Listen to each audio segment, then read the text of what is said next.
ஊரில் நேற்றைய தினம் தாவேகாவினுடைய 3ஆம் கட்ட பிரச்சார சுற்றுப்பயணத்தில் ஏற்பட்ட நிகழ்வுகள் என்னென்ன, நேற்று இரவு முதல் இன்று வரை கரூர் மாவட்டத்தில் என்ன சம்பவம் நடந்தது என்பது தொடர்பாக மாவட்ட ஆட்சியர் தங்கவேல் செய்தியாளர்களிடம் விளக்கம் அளித்தார். அந்த காட்சிகளை நம்ம பார்த்தோம்.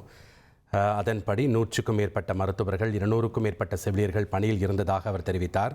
உடனடியாக ஆட்சியர் அவர்கள் கூறியது பொழுது இந்த நிகழ்வு சம்பந்தமாக உடனடியாக என்னை கிளம்ப சொல்லி நமது தமிழக முதல்வர் அவர்கள் உத்தரவின் பேர் நான் நேற்று இரவு உடனே கிளம்பி இங்கு கரூருக்கு வந்தேன். இங்கு வந்த பல இடங்களில் பத்திரிகை நிருபர்கள் சார்பாக பல கேள்விகள் கேட்கப்பட்டது. அதில் முதலாவதாக எதற்காக இந்த பகுதியை நீங்கள் தேர்ந்தெடுத்தீர்கள், இதற்கு முன்னால் கொடுக்கப்பட்ட பகுதியை ஏன் நீங்கள் அவங்களுக்கு பர்மிஷன் கொடுக்கலன்னு கேட்டாங்க. இதில் சொல்லக்கூடிய மேட்டர் என்னன்னா 23/9 அன்று ஃபர்ஸ்ட் ஒரு பெட்டிஷன் கொடுக்குறாங்க. அந்த பெட்டிஷனில் அவங்க கேட்டது லைட் ஹவுஸ் ரவுண்டானா அப்படிங்கிற பகுதியை கேட்குறாங்க. அந்த லைட் ஹவுஸ் ரவுண்டானா ஒரு ஹை ரிஸ்க் பிளேஸ். ஆக்சுவலி நீங்கள் பார்த்தீங்கன்னா அந்த ரவுண்டானா போய் பார்த்தீங்கன்னா உங்களுக்கு தெரியும். ஒரு பக்கம் ஒரு பெரிய பெட்ரோல் பங்க் இருக்குது, அடுத்த பக்கம் ரைட் சைடில் நீங்கள் பார்த்தீங்கன்னா நம்ம அமராவதி ரிவர் இருக்குது, பெரிய பிரிட்ஜ் போகுது. ஸோ அந்த இடத்துல இந்த மாதிரி ஒரு டென்ஸ் க்ரௌடை போய் நம்ம அதில் போய் பேக் பண்ணி அது கண்டக்ட் பண்ணுறது ஒரு மிக கஷ்டமான ஒரு சூழ்நிலை. அதை பார்த்த உடனே ஒரு ரிஜெக்ஷன் ப்ரொசீஜர் தயார் பண்ணிட்டாங்க காவல் நிலையத்தில். அது கொடுக்கும் பொழுது அவங்க ரொம்ப இன்சிஸ்ட் பண்ணி அடுத்த நாள் அவங்க கேட்டது பொண்ணுங்களுக்கு அந்த ரவுண்டானில் கொடுங்க, இல்லைனா உழவர் சந்தை அதில் கொடுங்கன்னு சொல்லி கேட்டுக்கிறாங்க. அந்த உழவர் சந்தை மைதானம் அந்த இடமும் கொஞ்சம் குறுகலான இடம். அதுலேயும் இது மாதிரி ஒரு டென்ஸ் க்ரௌடை நம்ம பேக் பண்ணி வச்சு நம்ம கண்டக்ட் பண்ணுறது மிகவும் கடினம். அப்போ சொல்லும்போது தான் இப்போது ஒரு கட்சியில் சார்பாக இப்போ இந்த வேலாயுதபுரத்தில் கண்டக்ட் பண்ணும்போது சுமார் ஒரு 12,000-15,000 பேர் நடத்திருக்காங்க. அது ஒரு அப்ரூவ்ட் பிளேஸ். அந்த பிளேஸில் நீங்கள் நான் நடத்திக்கலாம்னு சொல்லி காவல்துறை சஜஷன் கொடுத்துருக்காங்க.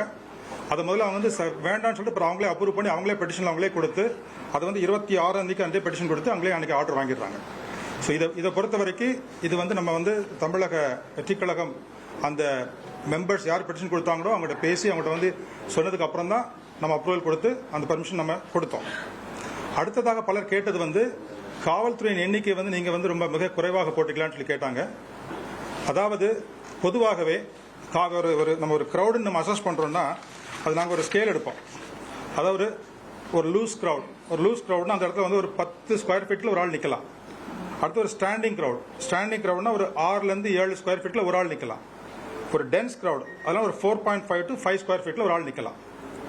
ஸோ இது நம்ம கால்குலேட் பண்ணி பார்க்கும் பொழுது அதே மாதிரி அந்த க்ரௌடுடைய கேரக்டர் ஒரு low risk, moderate, high risk, இது மாதிரி பல கேட்டகரிஸ் இருக்குது.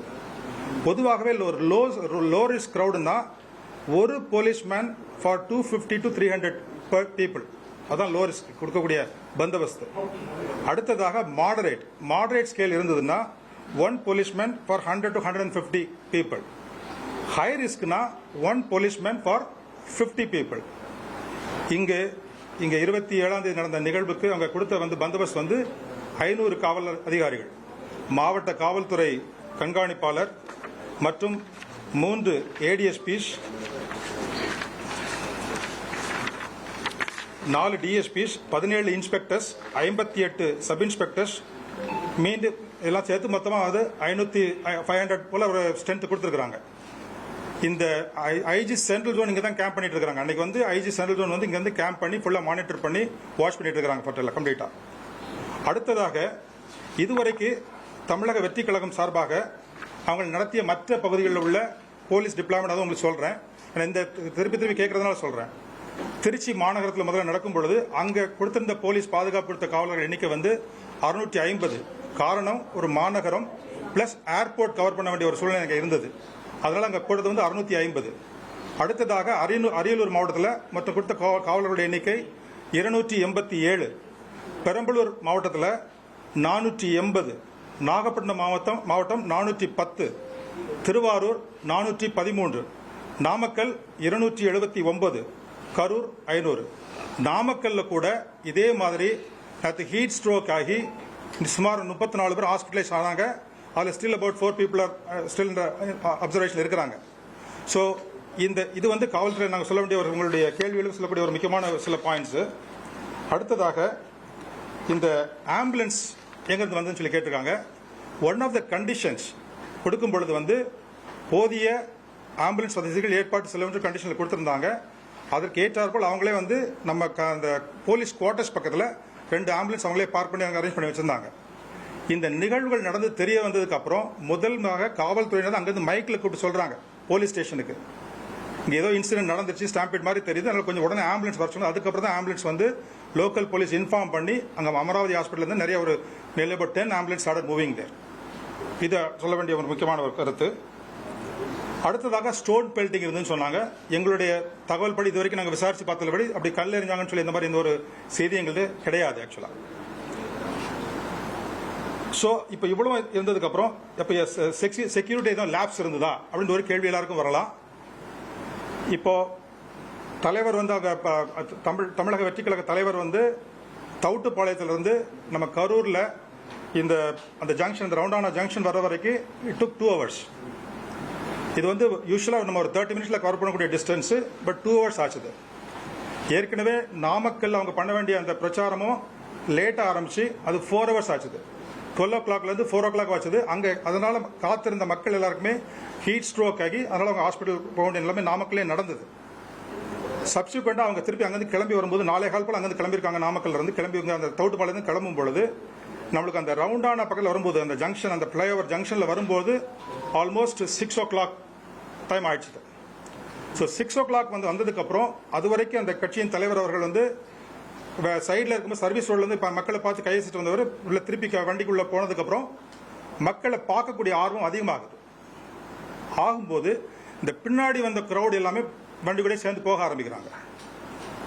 அந்த வண்டி போகிற ஒரு டிஸ்டன்ஸ் டைமே வந்து ஆல்மோஸ்ட் 1 hour ஆயிடுச்சு. அங்க 6 o'clockல அங்க ஆரம்பிச்ச வண்டி வந்து அங்க மூவ் பண்ணி அந்த முனியப்பன் கோயில் தாண்டி அந்த பேசக்கூடிய இடத்துக்கு வரக்கூடியதுக்கு சுமார் நியர்லி about 1 hour ஆயிடுச்சு.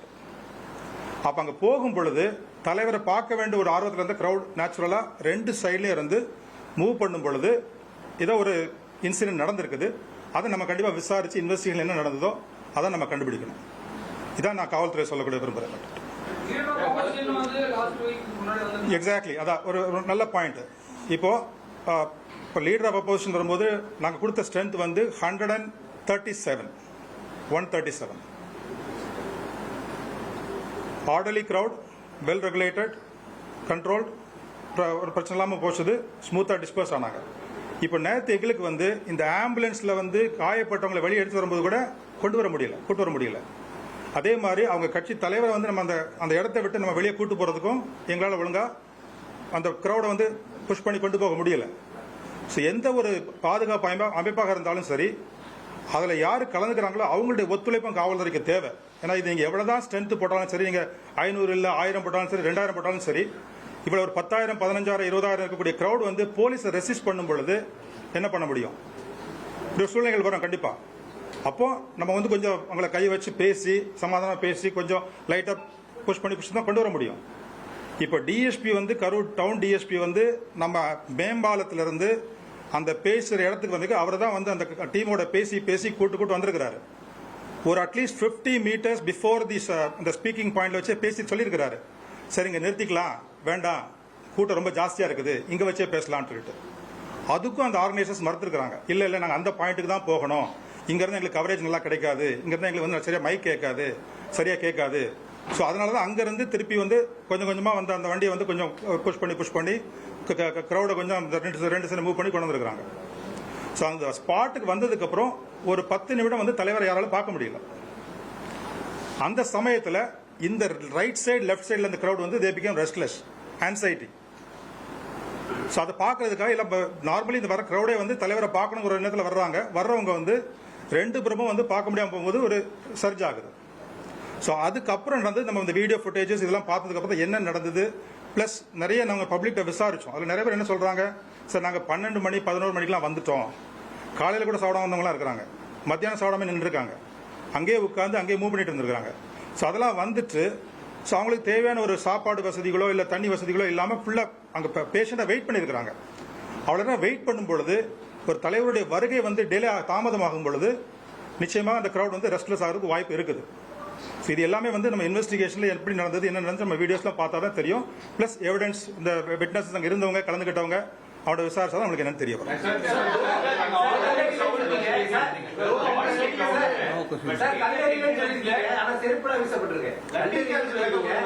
அது ஒண்ணு இல்ல.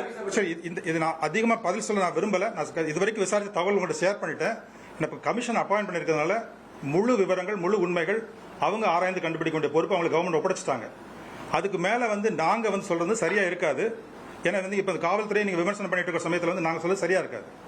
என்னோட தவறான பொய்யான செய்திகள், ஃபால்ஸ் நியூஸ், ப்ரொபகாண்டா, இது சமுதாயத்தில் ஸ்டேட்டுக்குள்ள ஒரு தவறான ஒரு எண்ணங்களை இது உருவாக்கும். அதை நம்ம அவாய்ட் பண்ணி பீஸ்ஃபுல்லா இப்போ இந்த இன்சிடென்ட்டை இன்வெஸ்டிகேஷன் பண்றவங்களும் சரி, கமிஷன் என்கொயரி பண்றவங்களும் சரி, எவ்வளவு அமைதியாக கன்ஃபர்ம் பண்ணி அந்த ஃபேக்ட் ஃபைண்டிங் உண்மை சொல்றது சரியா இருக்கும்.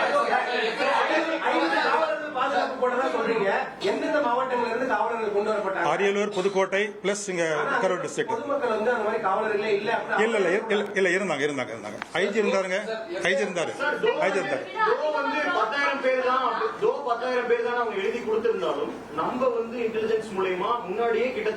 அது சொல்லல. அதாவது சரி, நான் கேக்குறேன். நீங்க 20,000 crowd வந்தா கூட ஒரு policeman is equal to 40 people. நாங்க எவ்வளவு போட்டிருந்தோம்? ஒரு போலீஸ்மேன் ஈக்குவல் 20 people போட்டிருந்தோம்.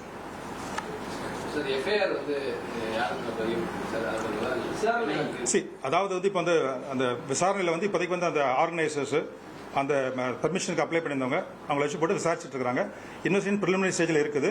ஃபுல் டீடைல் கிடைச்சுன்னா உங்களுக்கு சொல்லுவாங்க. Let us close this because இல்ல ஏன்னா இதுக்குன்னா இந்த கமிஷன் இருக்கிறதுனால நம்ம திருப்பி பேச அர்த்தம் இருக்காது. இல்ல ஓகே ரைட் ஓகே அது ஈபில பேசிக்கிட்டோம். அவங்க ஈபில பேசிக்கிட்டோம். இல்ல அது நான் இப்ப சொல்ல முடியாது. அவங்க ஈபில சொல்றாங்க. கேட்டு மைக்க கொஞ்சம் சார் மைக்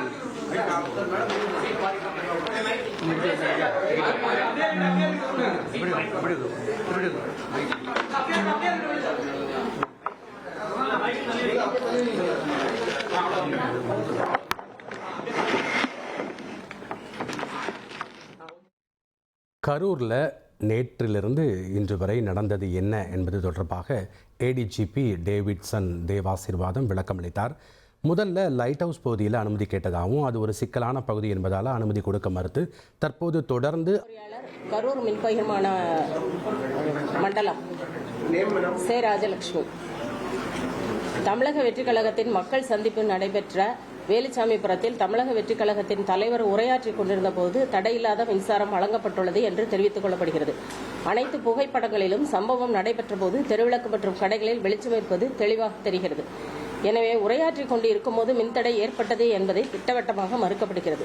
மேலும் நிகழ்ச்சி நடைபெற்ற இடத்தில் கூட்டம் ஏற்பாடு செய்யப்பட்டவர்களால் பொருத்தப்பட்ட ஜெனரேட்டர் மற்றும் போக்கஸ் லைட்டுகள் கூட்ட நெரிசல் ஆஃப் ஆனது என்று தெரிவித்துக் கொள்ளப்படுகிறது. முன்னதாக தாவேகாவின் கரூர் மேற்கு மாவட்ட செயலாளர் மக்கள் சந்திப்பு நிகழ்ச்சிக்கு 27/9/25 அன்று கரூர் ஈரோடு ரோடு வேலுச்சாமிபுரத்தில் காலையில் 12 மணிக்கு மேல் உரையாற்ற உள்ளார் என்றும் வேலுச்சாமிபுரம் நெரிசலான பகுதி என்பதால் மக்கள் கூட்டம் அதிகமாக வரும் என்பதாலும் பொதுமக்களின் பாதுகாப்பு கருதி தலைவர் பேசும்பொழுது குறிப்பிட்ட நேரம் மட்டும் மின்சாரத்தை நிறுத்தம் செய்து தரும்படி கடிதம் 26/9/25 என்று பெறப்பட்டது. அவருடைய கோரிக்கையானது அன்றே மறுக்கப்பட்டும் விட்டது. இருக்கு. இப்ப இந்த மின் வாரியத்துல ஆஃப் பண்றதுக்கு மறுத்துட்டாங்கன்னு சொல்றாங்க. ஆனா அந்த இடத்துல மின் வாரியம் உங்க தொண்டர்களை ஏறணும் மரத்துல ஏறாங்க. டிரான்ஸ்பார்மர் ஏறதுக்கு ஆபத்து இருக்கு. அதையும் மீறி அந்த இடத்துல பர்மிஷன் கொடுத்தீங்க. ஏன்னா வேற இடத்துல கொடுத்துருக்கலாம், இல்ல பர்மிஷனே கொடுக்காம கூட இருந்திருக்கலாம். இதுக்கு அரசு நிர்வாகமும் ஒரு பொறுப்பு தான். எல்லா இடங்கள்லயும் பொதுவாக அப்ரூவ் பிளேசஸ் டு எல்லா collectors plus political parties representative வச்சு ஒரு மீட்டிங் போட்டு ப்ரொசீடிங் டிராப் பண்ணி அப்ரூவ் பண்ணி தான் கொடுக்குறாங்க. இது காவல்துறை மட்டும் எடுக்கக்கூடிய ஒரு முடிவு கிடையாது. மாவட்ட ஆட்சித்தலைவர்களுடைய தலைமையில் எல்லா பொலிட்டிக்கல் பார்ட்டிஸை வர வச்சு அவங்கள்ட்ட பேசி அவங்க மாவட்டத்தில் அவங்க ஒவ்வொரு ஊர்களும் எங்கெல்லாம் பொலிட்டிக்கல் மீட்டிங்ஸ் கண்டக்ட் பண்ணலாம் அதை வச்சு தேர்ந்தெடுக்கப்பட்ட இடம். அந்த இடமும் ஒன்று. இது 2022 2022 அந்த பிளேஸ் யூஸ் பண்ணிட்டு இருக்காங்க. குறிப்பா ரூலிங் பார்ட்டிக்கும் ஒரு மாதிரி ஒரு அனுமதியும் எதிர்கட்சிகளுக்கு ஒரு மாதிரியான அனுமதியும் கொடுக்கறதா காவல்துறை அரசியல் கட்சியினரே பொதுவாக எல்லா பெர்மிஷனும் நாங்கள் கொடுக்குறோம். எல்லா கட்சிகளுக்கும் என்னென்ன ப்ரோக்ராம் நடக்குதோ இல்ல பாத யாத்திரையோ இல்ல வேற எதுனாலும் சரி கண்டிப்பாக நாங்கள் பெர்மிஷன் கொடுக்குறோம். கண்டிஷன்ஸ் போடும் பொழுது ஒரு சிலருக்கு அது வந்து விரும்பமாக இருக்கும். பவர் கட் பண்ண மாட்டோம்னு சொல்லிருக்கோமா? அவங்க கேட்டு நீங்க அதுக்கு பண்ண மாட்டோம்னு சொல்லிருக்கீங்க. நிறைய பாசிபிலிட்டிஸ்லாம் நிறைய மரங்கள்ல ஏறுறாங்க, கம்பங்கள்ல ஏறக்கூடிய சம்பவம். அது பாதுகாப்புக்காக நம்ம ஆஃப் பண்ணோம், ஆஃப் பண்ணிட்டு திருப்பி கொடுத்துட்டோம். அது அவர் வரதுக்கு முன்னால நடந்தது, அவர் வரும்போது இல்ல. அவர் வரதுக்கு முன்னால அவங்க அந்த மாதிரி முயற்சிகள்லாம் பண்ணாங்க. மரத்து மேல ஏறினாங்க, டிரான்ஸ்பார்மர் மேல ஏறினாங்க. மரத்து மேல ஏறினா மரத்தோட வெயிட் தாங்க, லைன்ல விழுந்துருவாங்க, அது ரொம்ப சீரியஸான சூழ்நிலை போயிருங்கிறதுனால ஆஃப் பண்ணிட்டு போலீஸ் காவல்துறையோட அனுமதியை உதவியை வாங்கி அவங்களை இறக்கி விட்டுட்டு திருப்பி சப்ளை